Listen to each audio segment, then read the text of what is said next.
So the other day, I was in the classroom. I work as a professor in leadership.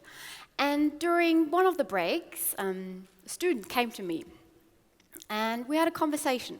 So he's a bright student, great social skills, and he already works as an engineer. So we talked about his career, and I said, well, why don't you go for that leadership position? And he looked at me and said, no, I could possibly not do that. And I said, well, why? And he said, well, look, there are different team members in my team, and each one of them is an expert in their own area, and I could not be the expert of all of these people. I would not be able to have the solution for everything, provide an answer for everything. And it occurred to me at that point that this is an assumption that a lot of people actually have. A lot of leaders have, and a lot of future leaders have. That you have to be the expert, and that you have to be able to give advice for everything. So today, I would like to show you that actually it's more often than not better to not give advice. And I would like to show you an alternative and show you what we know about learning that alternative. So if we think about maybe like a common topic. So I was talking to my friend on the phone, and to illustrate you why advice giving does not work. So she was saying to me, I'm really unhappy that my boyfriend does not spend enough time with me. Me, trying to be a good friend, what do? I think about solutions. So I say to her, well, why don't you have a conversation with him? And she started to play with me what I call the yes, but game. And I'm sure you've all played it before. So it goes like this. Me, why don't you have a conversation with him? Yes, but that would be too difficult of a conversation to have. Okay, why don't you write him a WhatsApp? Yes, but that would be too impersonal. To be honest, I was really trying hard at this point not to go, you know what, he's an idiot, you should just see other people. But no, I followed on, and we were yes-butting for at least 1.5 hours. And afterwards, she was frustrated, I was frustrated, and there was no solution. So yes, but is a common response to receiving advice. Why is that? Well, it's somebody talking about our life, and they're not the expert of our situation, so they come up with what they think is best at that point in time, and it often doesn't match. And for leaders, you might not get head-butted or yes-butted in the face, like my friend did to me, but you might, they might not follow through with your advice, or they might just say afterwards, that advice that we get from that leader is always so bad. So what alternative do we have then, if we should not give advice? What can leaders do to still help team members? What is next?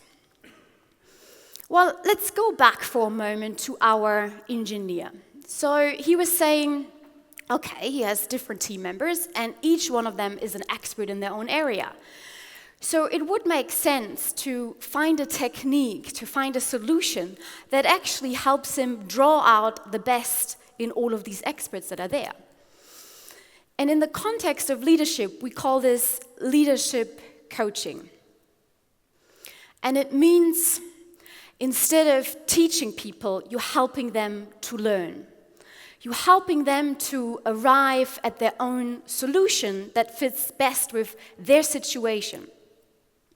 So maybe let me illustrate that to you, how that could look like.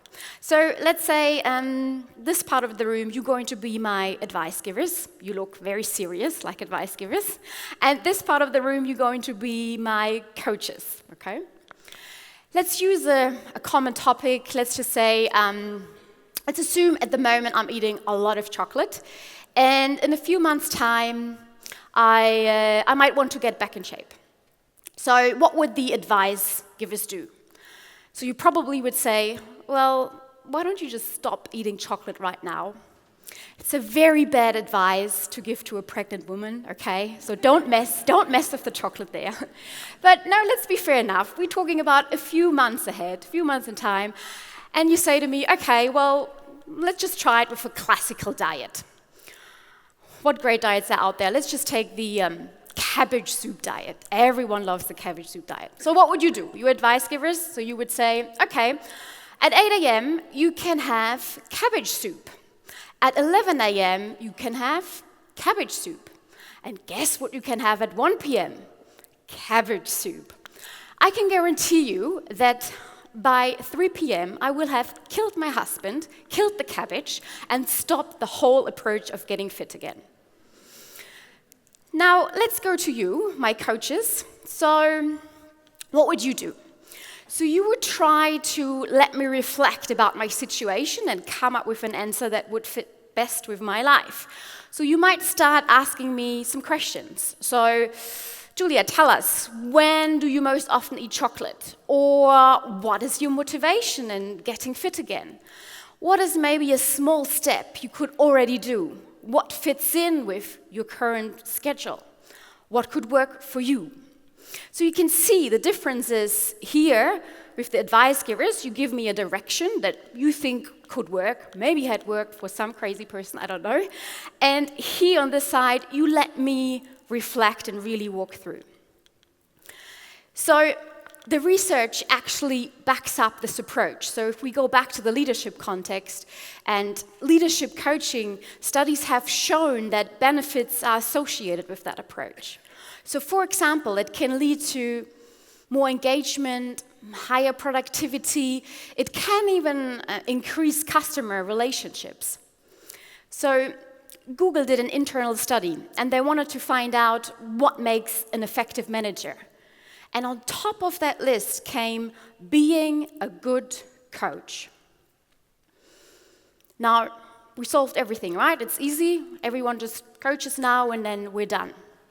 Well, of course, it is not that easy, because if we look at what we know about learning that skill set of coaching, it actually gets a little bit trickier. So we wanted to replicate a common instruction that at the moment exists in organizations. So in organizations, at the moment, leaders are being told, just coach with any further help in how to do that. And I noticed this because through my work as a management consultant, working with different organizations and helping with their leadership, that this direction of just coach is a trend that has been picked up and is just left there. Now, we said, okay, let's do a research project around this, and let's figure out what happens if you just say, just coach to someone. So we put a group of participants in a room, and we said, all right, we're going to have some coaching conversations, just short ones, maybe 5 minutes, and we're going to videotape those conversations, and let's see what happens. So they're having the conversations, and afterwards we said, okay, how was that? And the coaches said, yeah, I think that was good coaching. Yeah. Okay, well, what do you think about your colleague over there? Yeah, that was okay. That was good coaching. Some coaches were saying, you know what? I had such a difficult partner there. I was coming up with all of these great ideas and great solutions, and they were basically just, butting me there. Okay, well, when we actually looked closer, what we saw was what we call motivational micromanaging. And motivational micromanaging looks like this. So when my husband and I go out to restaurants, we usually like to share desserts.